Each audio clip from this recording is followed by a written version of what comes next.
It was just an ordinary afternoon. I was at home, folding laundry, sipping my coffee, when the doorbell rang. I wasn't expecting anyone. A little confused, I walked over and opened the door.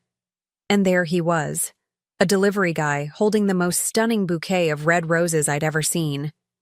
My heart instantly skipped a beat. Oh, Mark. What's this about? I thought, already feeling my face warm with a smile. You know, moments like this, they catch you off guard in the best way. Maybe it was an early anniversary surprise, or maybe Mark was just being thoughtful, reminding me how much he loved me. Either way, my chest filled with that warm, fluttery kind of excitement. After all these years together, surprises like this were rare. But when they happened, they meant everything.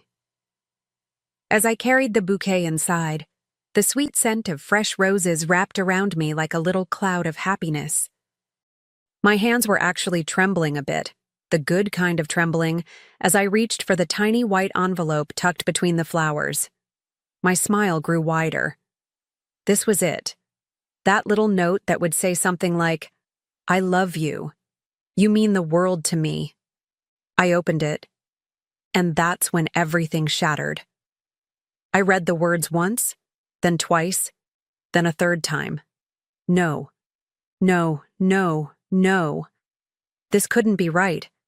The card didn't say my name. It didn't even say anything that made sense for me. Instead, it said, "I can't stop thinking about last night. Being with you feels like home. I love you, Camilla." Camilla. Who the hell is Camilla? My hands started shaking, but not in the sweet, nervous way from before. This was different. My heart dropped straight to my stomach. My mouth went dry. This wasn't a love note meant for me. This wasn't mine. My name wasn't even there. For a few seconds, I couldn't breathe. I couldn't even think straight. My brain scrambled, searching for some kind of logical explanation. A mistake. It had to be a mistake. Maybe it was delivered to the wrong house. Maybe anything but what it looked like. Clutching the card like it might somehow change if I just stared at it long enough, I rushed back to the door. I flipped over the delivery tag, practically begging for it to show a different name. But no. There it was. Clear as day. My name. My full name. My address. Perfectly correct. This wasn't the florist's mistake. Oh no. This was Mark's mistake. My husband, my partner, my supposed soulmate. And it wasn't just some careless slip-up. No. It was a full-blown confession, delivered straight to my doorstep, wrapped in roses. I stood there, gripping that card, feeling my world tilt sideways. My heart pounded in my ears, and this sickening wave of realization washed over me. Something deep inside whispered, "This changes everything." For a few seconds, I just stood there, frozen. My mind desperately tried to convince me that this wasn't real, that there had to be some explanation. Maybe the florist messed up. Maybe there was another Mark somewhere in the neighborhood, one who also happened to have a Camilla in his life. Right? Please, let that be it. But deep down, I already knew. I could feel it in my bones, in my gut. The kind of knowing that makes your stomach turn and your chest tighten like you're being crushed from the inside out. I looked down at the card again. The sender's name was right there. Clear. Bold. Mark. My Mark. My hands trembled as reality crashed over me like a tidal wave. He didn't just send flowers, he sent love. And not to me. Oh God, not to me. I scrambled, flipping the delivery label over one more time, praying, just praying, that I'd find something wrong. A misspelling, a wrong street number, anything. But there it was. My name, my full name, my address. Perfectly correct, perfectly intentional. My knees felt weak. I had to grip the edge of the counter just to steady myself. My heart was pounding so hard it felt like it might crack open my ribs. No. This wasn't some random mistake. This was Mark's mistake. His betrayal. His guilt. Delivered straight to me. It's strange, how something as beautiful as a bouquet of roses can suddenly look like a weapon. A cruel, twisted joke played by the person you trusted most in this world. I paced the kitchen, clutching that card like it was some kind of ticking time bomb. My mind was racing. Flashes of every late night, every unanswered text, every sudden business trip. They all started flooding back. Pieces that never quite fit before, now clicked together with terrifying clarity. I could feel my chest tighten, this suffocating mix of rage, humiliation, and heartbreak. How long? How long had this been going on right under my nose? How many lies? How many secrets? And worst of all, how did he become the kind of man who could do this to me? And just like that, the shock started to fade. Something else, something sharper, started to rise inside me. At first, I thought the pain would swallow me whole. I mean, how could it not? The man I built my life with, the man I trusted with every fiber of my being, had turned me into the punchline of some cruel, secret joke. But after the wave of heartbreak came something else. Something sharper. Something stronger. Anger. Not the reckless kind, no. This was different. It was cold. Focused. Precise. I wiped my tears, took a deep breath, and realized I wasn't going to be anyone's fool. Not now. Not ever again. If Mark thought he could betray me and get away with it, he had no idea who he was dealing with. I grabbed my laptop. My hands were still shaking, but this time, not from sadness. I started digging. Phone records, credit card statements, old receipts, every tiny breadcrumb he didn't think twice about. I hunted them all down, and let me tell you, it didn't take long. Dinner reservations I'd never heard of. Hotel bookings that made no sense. Little charges, flowers, chocolates, gifts that suddenly had a whole new meaning. I sat there watching the truth unfold in front of me like a sick movie, starring him. Every lie he ever told me now had a receipt to match. Every time he said, "I'm working late," or "It's just a guy's night out." Oh yeah. There it was, plain as day, sitting right there in the statements. He hadn't even bothered to hide it well. Because why would he? He thought I would never look. He thought I trusted him too much to ever question. And you know what? That realization hit me harder than anything else. He didn't just betray me. He underestimated me. That was his biggest mistake. I started taking pictures, screenshots, photos of the card, of the bouquet, of every single shred of evidence. I made folders. I backed them up. Twice. I wasn't leaving any room for doubt. Not for him. Not for me. Not for anyone. Because this wasn't just betrayal. This wasn't just heartbreak. This was humiliation. A slap in the face from the very person who swore to protect my heart. And if he thought for a second that I was going to crumble quietly in some corner, oh no, he was about to learn exactly what happens when you push the wrong woman too far. In that moment, sitting there surrounded by receipts, screenshots, and broken promises, I made myself a vow. I would not be the victim in this story. I spent the entire day planning it. And not in anger, not in some wild, screaming meltdown. No, I was calm, focused, almost eerily calm. It's funny how clarity can hit you the moment you stop begging for answers you already know. This wasn't going to be a fight. There would be no shouting, no tears, no pleading. No, this was going to be something far more memorable.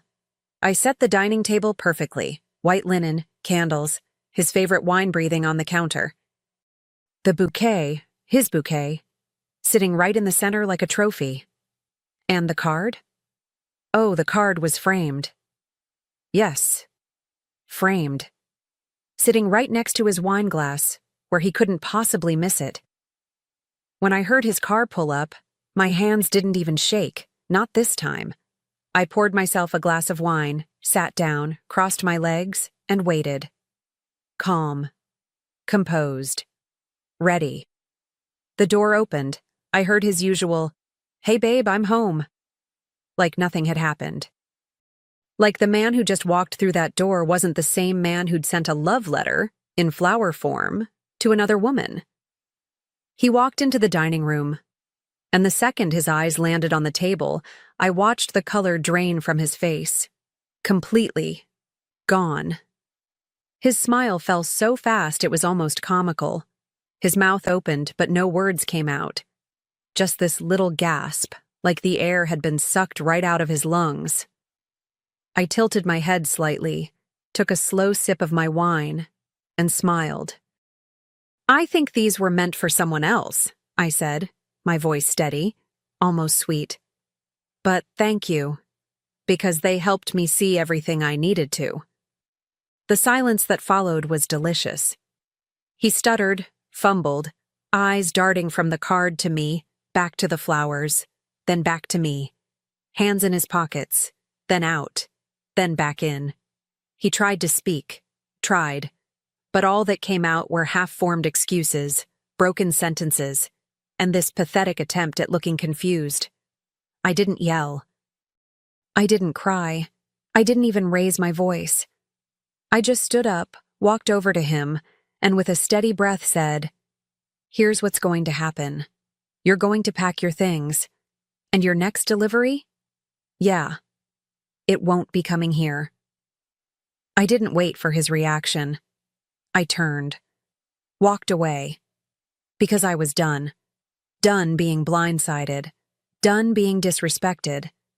Done being the woman he thought would never leave. The days that followed, they were a whirlwind. You'd think I'd be drowning in sadness or curled up in bed, but no. Surprisingly, it felt like breathing again, like I'd been holding my breath for years and didn't even realize it. The very first thing I did, filed for divorce, no second guesses, no long conversations, just done. I blocked his number.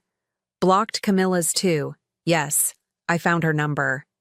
And before Mark even had the chance to start spinning his little web of lies to family and friends, I beat him to it. I told everyone. I controlled the story. My story. And you know what? Watching him scramble, trying to do damage control while I stood there, calm and composed, was empowering. There was no sadness left for him. Only this burning desire to reclaim every single part of myself that I'd buried for the sake of that marriage. I threw myself into therapy, into healing, into rediscovering the version of me that existed long before I was ever Mark's wife. I started doing things I hadn't done in years, traveling, dancing, cooking meals that were just for me, no compromises, no, "What do you feel like eating, honey?" Just what I wanted. I began filling my home with things that made me happy. New furniture, new photos, new memories. Every corner of that house, the one that once felt suffocating, slowly transformed into a sanctuary. My sanctuary. My safe space. It wasn't about moving on to someone else. It wasn't about revenge anymore. It was about something way bigger. It was about me. About remembering that I was, and always had been, enough. A few months later, I was walking past this little flower shop downtown. I paused, watched as the florist arranged this stunning bouquet of roses in the window, and for a split second, I felt that familiar sting in my chest. But it was different now, softer. I smiled. Not because I was thinking about Mark. Not because I missed him, but because I realized something.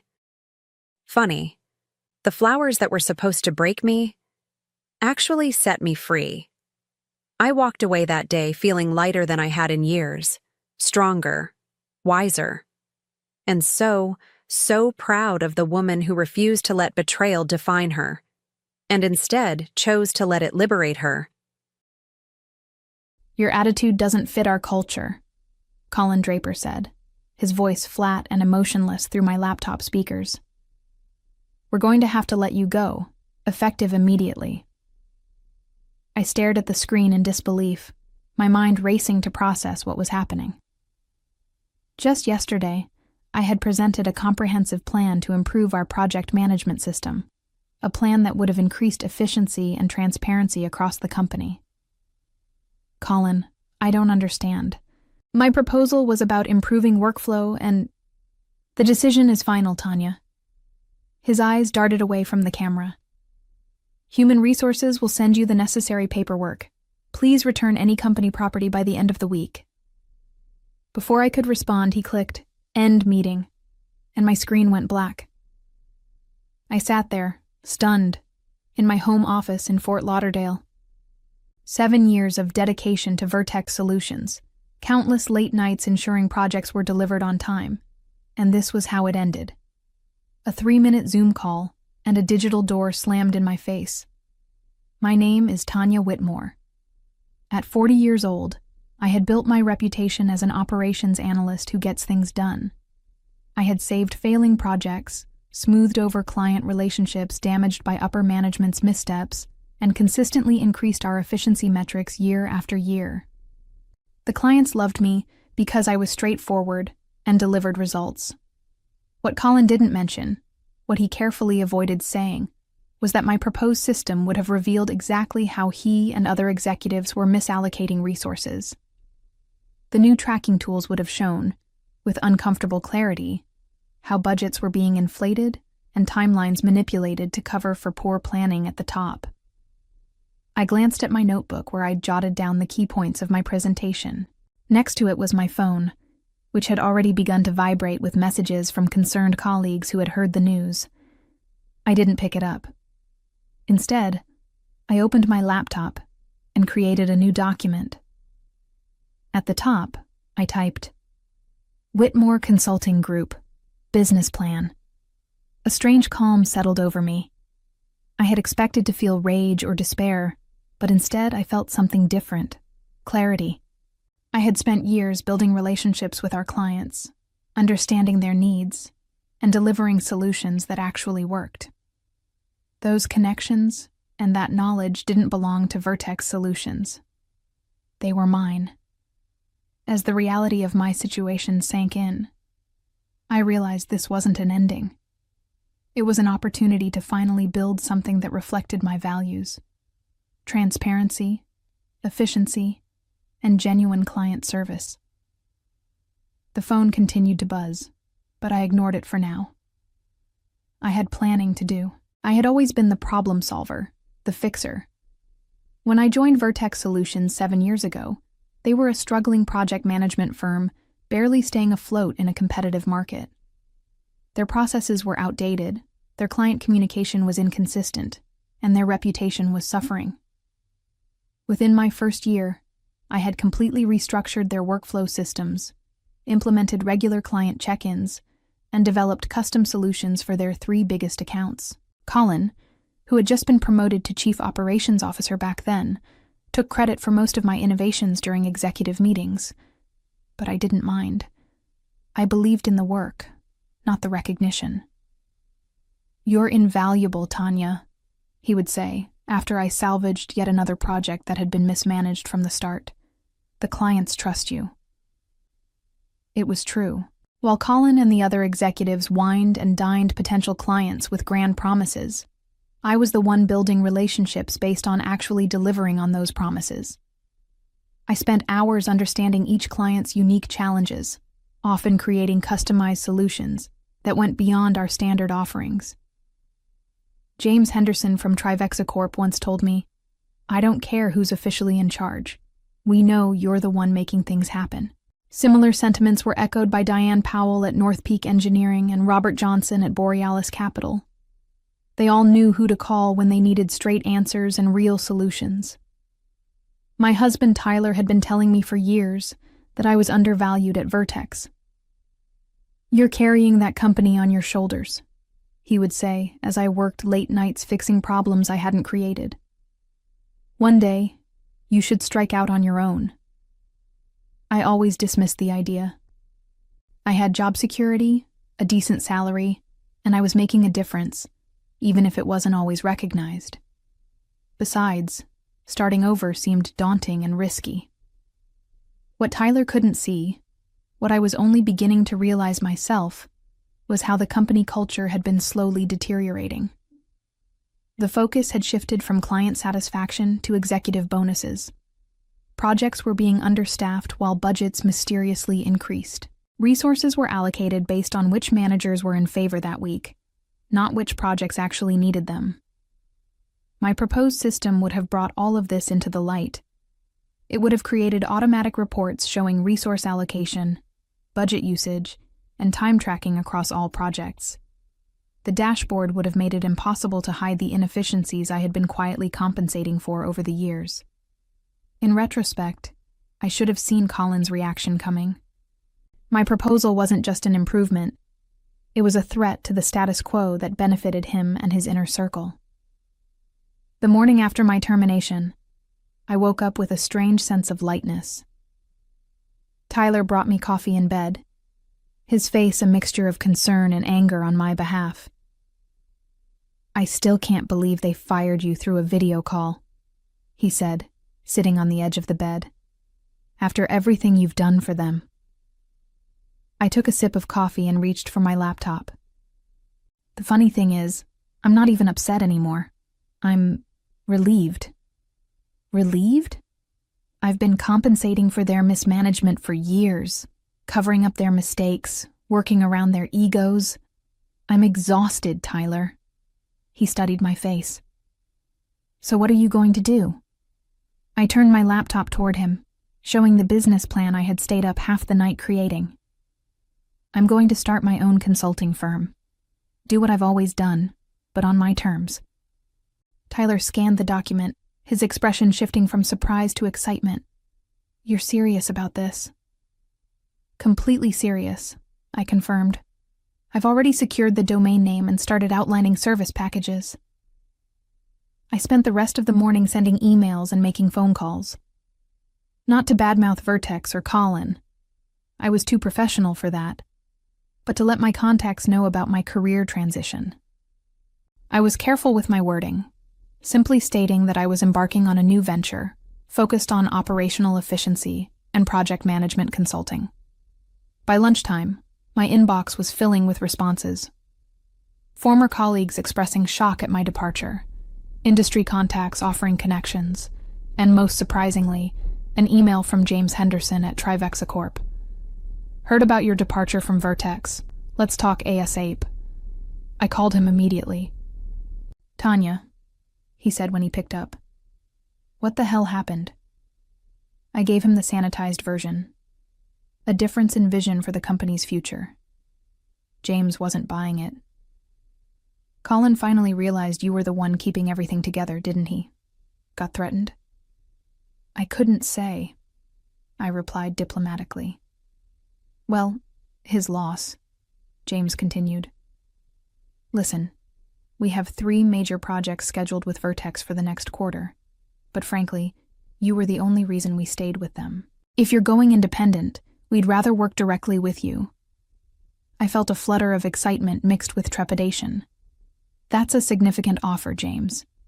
It's a no-brainer for us. Your strategic approach has saved us countless hours and resources. Send me a proposal by the end of the week." After we hung up, I sat in stunned silence. Then my phone rang again. It was Diane Powell from North Peak Engineering with essentially the same message. By the end of the day, Robert Johnson from Borealis Capital had also called. 3 of Vertex's biggest clients, representing nearly 40% of their quarterly revenue, were ready to follow me out the door. That night, As I updated my business plan with this unexpected development, I realized that what Colin had intended as punishment had instead become my liberation. 1 week after my termination, Whitmore Consulting Group was officially established. I had converted our guest bedroom into a proper office, complete with a professional setup for video calls. Tyler had surprised me with a custom nameplate for my desk. Tanya Whitmore, founder and CEO. I was in the middle of finalizing my proposal for Trivexa Corp when my phone rang. The caller ID showed it was Jessica Barnes, Vertex's HR director. "Tanya," she said when I answered, her voice unusually tentative. "How are you?" "I'm doing well, Jessica. What can I do for you?" "Well, Colin asked me to reach out. There seems to be some confusion with a few of our clients.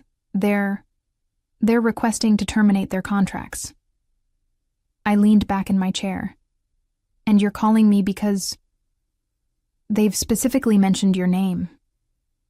Colin thought perhaps you might have influenced their decision." I chose my words carefully. "I've started my own consulting firm, which I'm legally entitled to do. I haven't violated any non-compete clauses as Vertex doesn't have them. If clients are making business decisions, that's their prerogative." There was a pause on the line. "Would you consider coming back? Colin is prepared to offer you a significant raise and a new title." The offer caught me by surprise, but it only took a moment to find my answer. "I appreciate the offer, Jessica, but I've already committed to a new path." After hanging up, I received an email from Trivexa Corp confirming they had officially terminated their contract with Vertex Solutions and were looking forward to working with Whitmore Consulting Group. Attached was a signed copy of the proposal I had sent them, approved without a single revision. Within hours, similar emails arrived from North Peak Engineering and Borealis Capital. Just like that, I had 3 major clients and a packed schedule for the next quarter. The following day, I received a message from David Chen, one of Vertex's senior project managers, and someone I had worked closely with for years. "Need to talk. Can I call you?" I agreed, and when David called, he sounded like he was speaking in hushed tones. "Things are chaotic here," he said. "After those 3 clients pulled out, Colin called an emergency meeting. He's blaming everyone but himself." "I'm sorry to hear that," I said, genuinely concerned for my former colleagues. "Don't be sorry. You should see the looks on the executives' faces. They finally realized who was actually keeping the clients happy." David paused.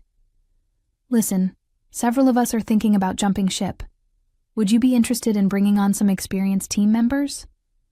I hadn't planned on expanding so quickly, but having a trusted team would allow me to take on more clients sooner." "Send me their resumes," I told him. By the end of the second week, Whitmore Consulting Group had grown to include David and 2 other former Vertex employees, Ana Martinez, an exceptional data analyst, and Patrick Wilson, a skilled client relations manager. We set up shop in a small but professional office space I leased in downtown Fort Lauderdale. It was a stretch financially, but I knew the importance of presenting a credible business image to prospective clients. What I didn't realize was how quickly word would spread in our industry. My phone was ringing constantly with inquiries from potential clients who had heard about the new firm started by that miracle worker from Vertex. Meanwhile, I heard through industry contacts that Colin was scrambling to prevent further client defections. He had finally begun implementing some of the very changes I had proposed. Too little, too late. 3 months into running Whitmore Consulting Group, we had already outgrown our small office space. With a client list that was expanding weekly, and a team that now included 7 former Vertex employees, I was looking at larger offices and considering our long-term growth strategy. One evening, as I was wrapping up for the day, David stepped into my office with an unusual expression on his face. "You're going to want to see this," he said, placing his tablet on my desk. It was an industry newsletter with the headline, "Vertex Solutions Announces Restructuring Amid Client Exodus." The article detailed how the company had lost over 50% of its client base in just 12 weeks and was now laying off nearly a third of its staff. "Colin's been demoted," David added. The board finally stepped in. I skimmed the article, feeling a complex mix of emotions. I hadn't set out to damage Vertex. I had simply created something better. There's more, David said, taking back the tablet and navigating to another page. Look who's reaching out. It was a LinkedIn message from Edward Novak, Vertex's CEO. Tanya, I think we need to talk. The board has some questions about the systems you developed while at Vertex, and frankly, we could use your insights. Would you be open to a consultation? I looked up at David, who was grinning now. They want to hire you to fix the mess they created when they fired you. The irony wasn't lost on me. Let me think about it, I told David. That night, I discussed the situation with Tyler over dinner. You don't owe them anything, he reminded me. But it could be good business to help them. Plus, it would show everyone that you're the bigger person. I nodded, considering the angles. It would also give me a chance to implement the transparency measures I always wanted to see there. The next day, I responded to Edward's message, agreeing to meet, but making it clear that I would be coming as a consultant, not as a potential employee. The meeting was set for the following week at Vertex's headquarters. When I arrived, the atmosphere was noticeably different. The reception area was quieter, with fewer employees hurrying about. Edward greeted me himself, looking worn and humbled. Thank you for coming, Tanya, he said, leading me to the conference room. I appreciate your willingness to talk. In the conference room, I was surprised to find not only Edward, but also 3 board members. Colin was conspicuously absent. Before we begin, Edward said once we were all seated, I want to apologize for how your departure was handled. It was unprofessional, and as we've now realized, extremely short-sighted. One of the board members, an older woman I recognized as Victoria Winters, spoke up. We've reviewed your proposal for system improvements from before your termination. It's exactly what this company needs, and frankly, should have implemented years ago. We'd like to hire Whitmore Consulting Group to implement those systems, Edward explained. We're prepared to offer a very competitive contract. I listened carefully, asking detailed questions about their expectations and timeline. It was a substantial project that would require significant resources from my growing company. As our meeting concluded, Victoria walked me to the elevator. Off the record, she said quietly, Colin's decision to let you go might have been the most expensive mistake in this company's history. Some of us on the board are still trying to understand how it happened. I smiled politely. Sometimes it takes a disruption to see what's really valuable. As the elevator doors closed, I felt a sense of vindication wash over me. Not because Vertex was struggling, but because my worth had finally been recognized.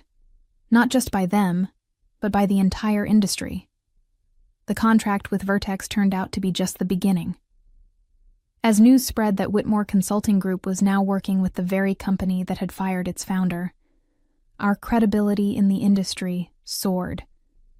Businesses were intrigued by a consultancy that could deliver such value that even a former employer would swallow their pride to work with them. 6 months after launching my company, we had moved into a spacious office in a prestigious building in downtown Fort Lauderdale. Our team had grown to 15 employees, most of them specialists I had handpicked for their exceptional skills and client-focused mindset. On the day we signed our 10th major client, I organized a small celebration in the office.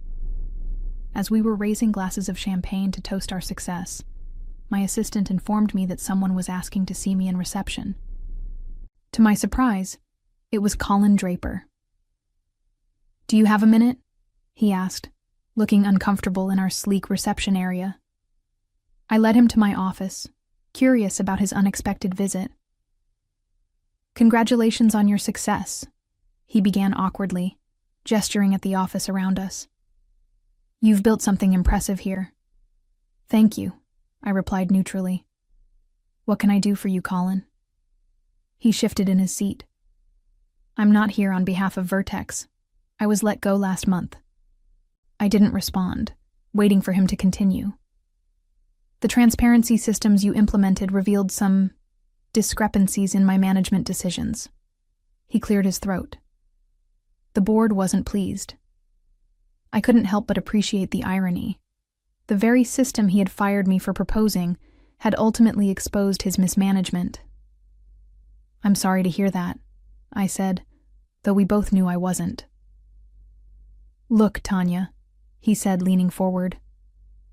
"I know I made a mistake with you. I was protecting myself instead of doing what was right for the company. But I'm good at what I do when I have the right guidance." He took a deep breath. "I'm here to ask if you might have a position available." The request was so unexpected that for a moment I couldn't respond. Colin Draper, the man who had fired me via Zoom without warning or discussion, was asking me for a job. I studied him carefully. Was this genuine humility, or just another self-serving move? "Colin," I said finally, "my company is built on transparency, collaboration, and genuine client service. Those aren't just buzzwords here. They're how we operate every day." He nodded quickly. "That's exactly why I want to work with you. I've learned from my mistakes." I considered his request. Hiring Colin would be seen as either an incredible act of forgiveness or a foolish decision to bring in someone who had already proven his character. "I don't have a position for you," I said at last, watching his face fall. "But I do have some contacts in the industry who might. I'll make some calls on one condition." "What's that?" "That you understand what actually happened between us. I wasn't fired because my attitude didn't fit the culture. I was fired because I threatened a system that was benefiting you at the expense of clients and colleagues." Colin had the decency to look ashamed. "You're right, and I've paid for that mistake."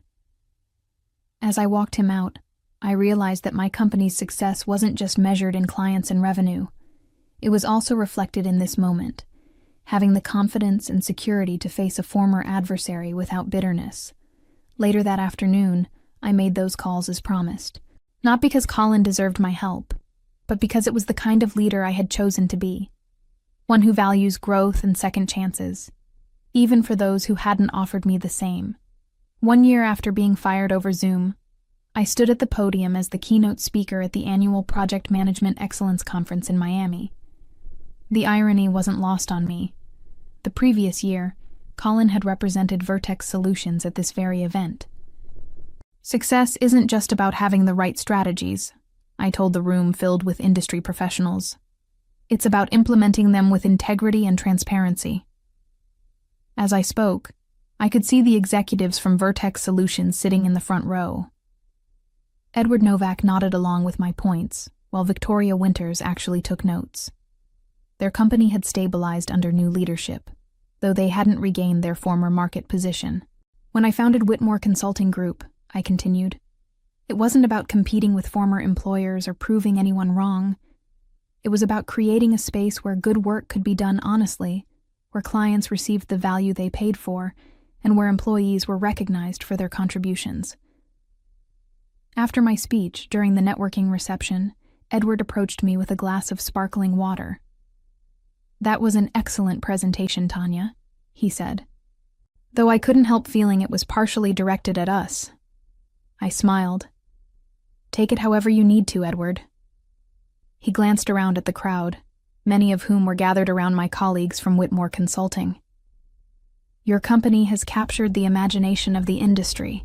Everyone wants to know your secret." "There is no secret," I replied. "Just good work, genuine relationships, and transparent processes. Everything I tried to implement at Vertex." Edward's expression turned reflective. "The board has been discussing a potential acquisition offer. Vertex is still struggling to rebuild its client base, and your systems have only highlighted the structural issues we've ignored for years." I raised an eyebrow, surprised by his candor. "Are you suggesting what I think you're suggesting? Would Whitmore Consulting Group consider acquiring Vertex Solutions? It would be an unorthodox move, but potentially beneficial for both companies." The acquisition of Vertex Solutions by Whitmore Consulting Group made headlines in all the industry publications. What began as my personal revenge tale had transformed into a business success story that would be taught in management schools. We retained most of Vertex's remaining employees, integrating them into our more transparent culture. Some adapted readily to the change, while others struggled with the accountability our systems demanded. Colin, who had found a position with a smaller firm thanks to my recommendation, sent me a congratulatory email that read simply, "You built something remarkable from adversity. I'm learning from your example." On the day we finalized the acquisition, I invited the original team members who had joined me in those early days to a private dinner. "I never imagined we'd end up here," David said, raising his glass. "From that tiny office to owning the company that let us go." Anna laughed. "I remember when we were scraping together equipment and working ridiculous hours. Now look at us." I looked around the table at the people who had taken a chance on my vision, when it was nothing more than a defiant response to being dismissed. I couldn't have done any of this without all of you believing in what we could build together. Patrick, who had recently been promoted to head our client relations department, spoke up. "You know what the best part is? We didn't have to compromise who we are to get here. We won by being better, not by being ruthless." As we celebrated, I reflected on the journey. When Colin had ended that Zoom call, cutting me off without the dignity of a proper conversation, he thought he was demonstrating his power. Instead, he had inadvertently launched me into creating something far more significant than I would have otherwise built. Sometimes the greatest opportunities come disguised as unfair dismissals. Whitmore Consulting Group continued to grow, eventually opening offices in 3 additional cities. My leadership style, focused on empowering employees and maintaining genuine client relationships, became a case study in effective management. I often reflected on how being fired in that 3-minute Zoom call had become the best career development of my life, turning adversity into triumph through professionalism rather than petty revenge.